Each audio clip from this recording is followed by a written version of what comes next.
Coin collectors, and welcome to the DC Coin World International Coin Channel. You're taking a look at what I call the Ms. PacMan 1970 Denver Mint coin. I'll get you a little better look at it there, and then I'm going to move it away and we'll get back to it and why it probably has little or no value.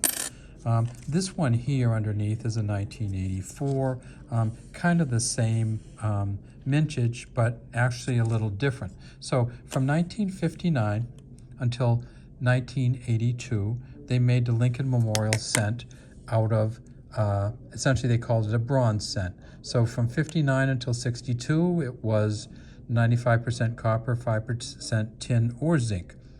In September of 1962, they moved almost always to 90%, 5% copper and 5% zinc, or kind of a brass coin.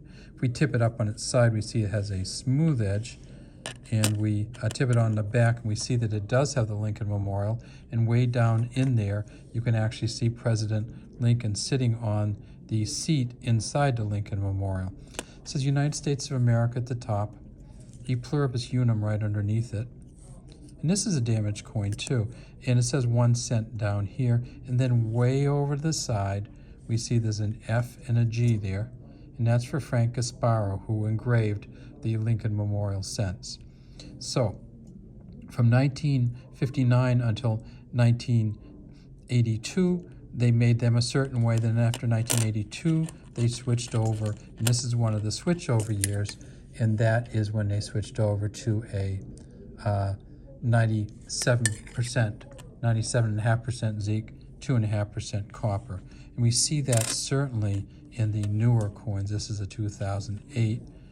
We get this, we see Lincoln here. One of the things that we didn't see in either one of those coins we just looked at was this down here. And that's the VDB, the engraver's initials, Victor David Brenner, who originally engraved this in the year 1909. We see that this is kind of an interesting coin because it has the doubled rim, another bit of messy coin, but kind of a cool coin, but still not worth very much. Now, the modern coins, you know, look quite different on the back, but the front still the same. In God We Trust above, Lincoln, Liberty. We can still see the VDB down there. In fact, this is the best VDB of the bunch, isn't it? You can really actually tell the letters. This is a 2020. But of course, the modern coins, they moved to the shield cent. So here it is, United States of America at the top, E pluribus unum here, 1 cent here. And then on this one, we have different initials on the back because, of course, it was a different designer, different engraver. And so this has 2 sets of initials. It has Lyndon Bass on this side and Joseph F. Mena on this side. And let's actually pop them up. So that's, when we look over here, that's a JFM and that's a LB. And those are the engravers of this coin. So no more Frank Gasparo on the back of this coin. It's a shield with 1 cent across the banner. E pluribus unum has moved a little bit. United States of America stayed at the top and still stayed nice and shiny here. All right, now let's get back to the Ms. PacMan coin.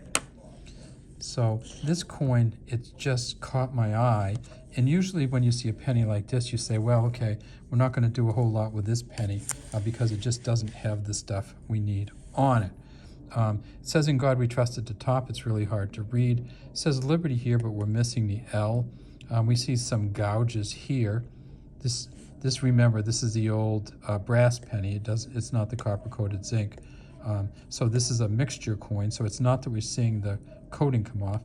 And then over here, that is just the best, weirdest date I've ever seen in my life. And it's almost, that's why we call it the Ms. PacMan coin. It looks like Ms. PacMan going in that direction, but of course Ms. PacMan, as I said, wasn't invented until 1982, so it's not a Ms. PacMan coin. At the Denver Mint, they made a lot of them.